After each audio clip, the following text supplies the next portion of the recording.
নমস্কাৰ বন্ধুসকল, মই হিৰেণ। আজি এই ভিডিঅ'ৰ উদ্দেশ্য হৈছে আপোনাৰ জন্মলগ্ন তালিকাৰ ষষ্ঠ স্থানত ৰাহুদেৱৰ যদি স্থিতি থাকে তেন্তে আপুনি কেনেধৰণৰ ফলাফল লাভ কৰিব আপোনাৰ জীৱনত, তাৰে সম্পূৰ্ণ তথ্য আপোনালোকক এই ভিডিঅ'টোৰ জৰিয়তে আগবঢ়াইছোঁ, যাতে আপোনালোকে এই ভিডিঅ'টোৰ জৰিয়তে আপোনালোকে গম পায় যে আপোনাৰ জন্মলগ্ন তালিকাৰ ষষ্ঠ স্থানত ৰাহুদেৱৰ স্থিতি আৰু ইয়াৰ ফলাফল। প্ৰথমে মোৰ এই চেনেলটো আপোনালোকে ছাবস্ক্ৰাইব কৰি থ'ব, যাতে মোৰ পিছৰ ভিডিঅ'বিলাক আপোনালোকে সহজে লাভ কৰিব পাৰে। লগতে মোৰ ভিডিঅ' যদি ভাল লাগে তেন্তে লাইক আৰু শ্বেয়াৰ কৰিব, কমেণ্ট কৰি আপোনালোকৰ মনোভাৱ প্ৰকাশ কৰিব। এতিয়া আহোঁ মূল বিষয়লৈ। জ্যোতিষৰ মতে ৰাহু গ্ৰহ যদি কোনো ব্যক্তিৰ ষষ্ঠ স্থানত থাকে তেন্তে তেনে ব্যক্তি অতি সমৃদ্ধিশালী, কাৰণ এই লোকসকলে পূৰ্বৰ জীৱনত বহু দান বৰঙণি আগবঢ়াইছে।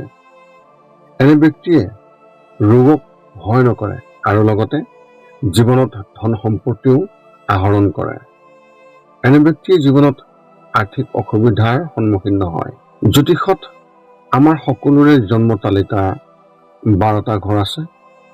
আমাৰ জীৱনত প্ৰায় প্ৰতিটো দিশ এই 12টা ঘৰত চিহ্নিত কৰা হৈছে। এই ঘৰবোৰৰ প্ৰতিটোৱে নিজস্ব সুকীয়া ভূমিকা আছে, কিন্তু যদি আমাৰ জন্ম তালিকা একে তেন্তে আমাৰ সকলোৰে স্বভাৱ বেলেগ বেলেগ কিয়?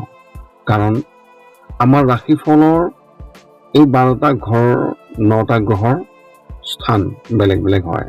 ৰাশিফলত যেতিয়া 9টা গ্ৰহ যিকোনো এটা এই ঘৰবোৰত স্থিতি থাকে তেতিয়া ই আমাৰ জীৱনত বিশেষভাৱে প্ৰভাৱ পেলায়।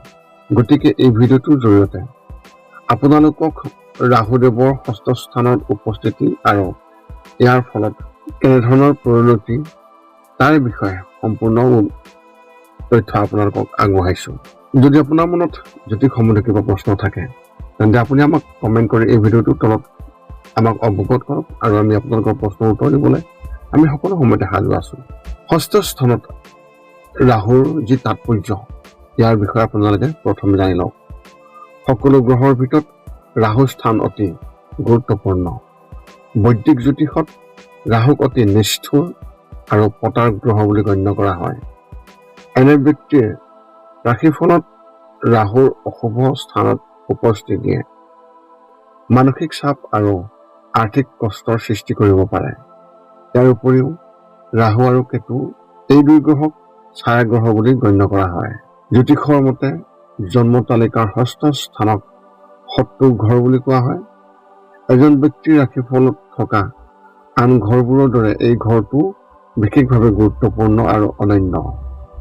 এই ঘৰটো সাধাৰণতে এজন ব্যক্তিৰ স্বাস্থ্য আৰু সুস্থতাৰ লগত জড়িত। এইকাৰণে এই ঘৰটোক ৰোগৰ স্থান বুলিও কোৱা হয়। ষষ্ঠ স্থানত ৰাহুদেৱৰ উপস্থিতি নেতিবাচক আৰু ভাল আৰু বেয়া এই দুই ক্ষেত্ৰত কেনেধৰণৰ প্ৰভাৱ পেলায় তাৰে সম্পূৰ্ণ বৰ্ণন একাধিক্ৰমে আপোনালোকক আগবঢ়াইছোঁ। 1 নম্বৰ, এই ঘৰত ৰাহুদেৱৰ শুভ প্ৰভাৱে সেই ব্যক্তিজনৰ জীৱনৰ পৰা সকলো দুৰ্ভাগ্য নাইকিয়া কৰে, অৰ্থাৎ আপোনাৰ জীৱনৰ সকলো বিপদ দূৰ হয়। ৰাহুৰ শুভ দিশটোৱে সেই ব্যক্তিজনৰ মনত সাহস আৰু শক্তিৰ বীজ সিঁচিব। উদাৰ আৰু ধৈৰ্যশীল স্বভাৱো বিশেষভাৱে গঢ় লৈ উঠিব। 3 নম্বৰ, ৰাহুৰ শুভ প্ৰভাৱত আপোনাক এজন সুস্থিৰ আৰু বুদ্ধিমান ব্যক্তি কৰি তুলিব।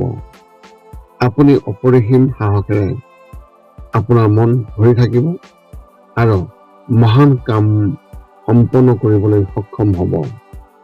4 নম্বৰ, ৰাহুদেৱৰ উপস্থিতি আৰু আপোনাৰ শাৰীৰিকভাৱে সুস্থ, ৰোগমুক্ত আৰু দীৰ্ঘায়ু কৰি তুলিব।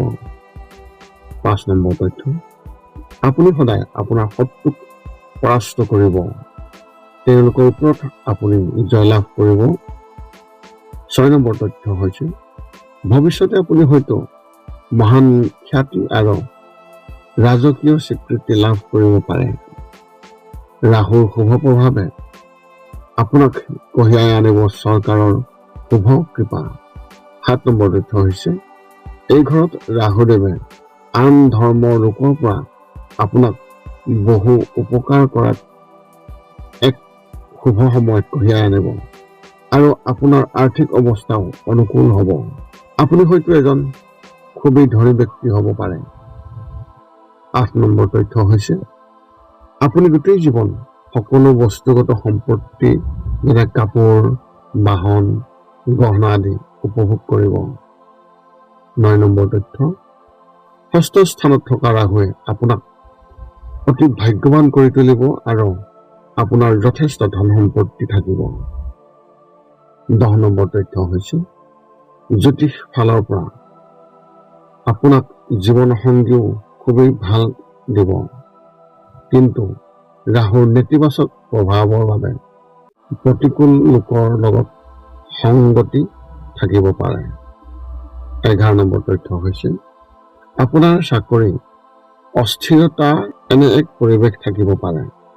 ইয়াৰ উপৰিও অশুভ গ্ৰহৰ সৈতে আপোনাৰ অলৌকিক বাধা বা কোনো ৰহস্যজনক ৰোগৰ সন্মুখীন কৰি তুলিব পাৰে। 12 নম্বৰ তথ্য হৈছে মাতৃ পিতৃ বা আপোনাৰ পিতৃৰ ককাকৰ পৰা বা আপোনাৰ মাতৃৰ ককাকৰ পৰা আপুনি বিশেষ সুখ নাপাব। ষষ্ঠ স্থানত ৰাহুদেৱৰ যি স্থিতি, সেই স্থিতিৰ ক্ষেত্ৰত আপুনি কেনেধৰণৰ প্ৰতিকাৰ অৱলম্বন কৰিব পাৰে। যদি ষষ্ঠ স্থানত ৰাহুৰ অশুভ হয়, তেন্তে সেই ব্যক্তিজনে এতিয়া উল্লেখ কৰিম আপোনালোকক সেই তথ্য, যি তথ্যৰ জৰিয়তে আপোনালোকে ৰাহুদেৱৰ নকাৰাত্মক প্ৰভাৱৰ পৰা ৰক্ষা পাব পাৰে। 1 নম্বৰ, বিদ্যাৰ দেৱী সৰস্বতীৰ মূৰ্তি বা প্ৰতিমূৰ্তিত একেৰাহে 6 দিন নীলা ফুল আগবঢ়াওক। 2 নম্বৰ, যদি সূৰ্য আৰু ৰাহুৰ সংযোজন হয় অৰ্থাৎ কনজাংচন হয়, তেন্তে 43 দিন অৰ্থাৎ 43 দিন সৰস্বতী দেৱীৰ ওচৰত ফুল আগবঢ়াব লাগিব।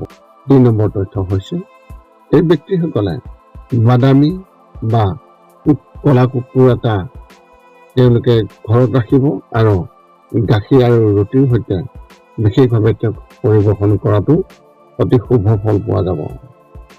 4 নম্বৰ তথ্য হৈছে ভাই ভনী বা পত্নী বা স্বামীৰ সৈতে আন্তৰিক সম্পৰ্ক বজাই ৰাখিব।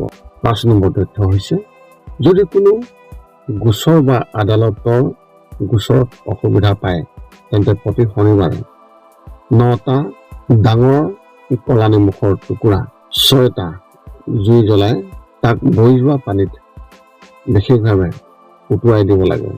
উপসংহাৰ হিচাপে শেষত আমি ক'ব পাৰোঁ যে ষষ্ঠ স্থানত থকা ৰাহুৱে অশুভ আৰু শুভ পৰিঘটনা দূৰ কৰি মংগল বৃদ্ধি কৰে। এই ঘৰত ৰাহুৱে প্ৰায় মেষ, সিংহ, কন্যা, বৃশ্চিক, ধনু ৰাশিৰ ব্যক্তিসকলক শুভ আৰু অশুভ উভয়েৰে বিশেষভাৱে প্ৰভাৱিত ফল দিয়ে। ৰাহু গ্ৰহ শুভ হলে সেই ব্যক্তিজন বুদ্ধিমান, সাহসী, ধৈৰ্যশীল, দীৰ্ঘজীৱী, ন্যায়পৰায়ণ, যুক্তিত নিপুণ হৈ পৰে। গোপন কৌশলৰ সহায়ত শত্ৰুক পৰাস্ত কৰিব পাৰে। এই আছিল আপোনাৰ ষষ্ঠ স্থানত ৰাহুদেৱৰ সম্পূৰ্ণ ফলাফলৰ বৰ্ণন, যদি তাত উপস্থিত থাকে ৰাহুদেৱ। যদি মোৰ ভিডিঅ'টো ভাল লাগিল তেন্তে লাইক, শ্বেয়াৰ, কমেণ্ট কৰিব, চেনেলটো ছাবস্ক্ৰাইব কৰি থব, যাতে পুনৰ অন্য এটা ভিডিঅ'ৰ জৰিয়তে আপোনাৰ লগত সম্পৰ্ক ৰাখিব পাৰোঁ। পুনৰ লগ পাম অন্য এটা ভিডিঅ'ত। আজিলৈ ধন্যবাদ।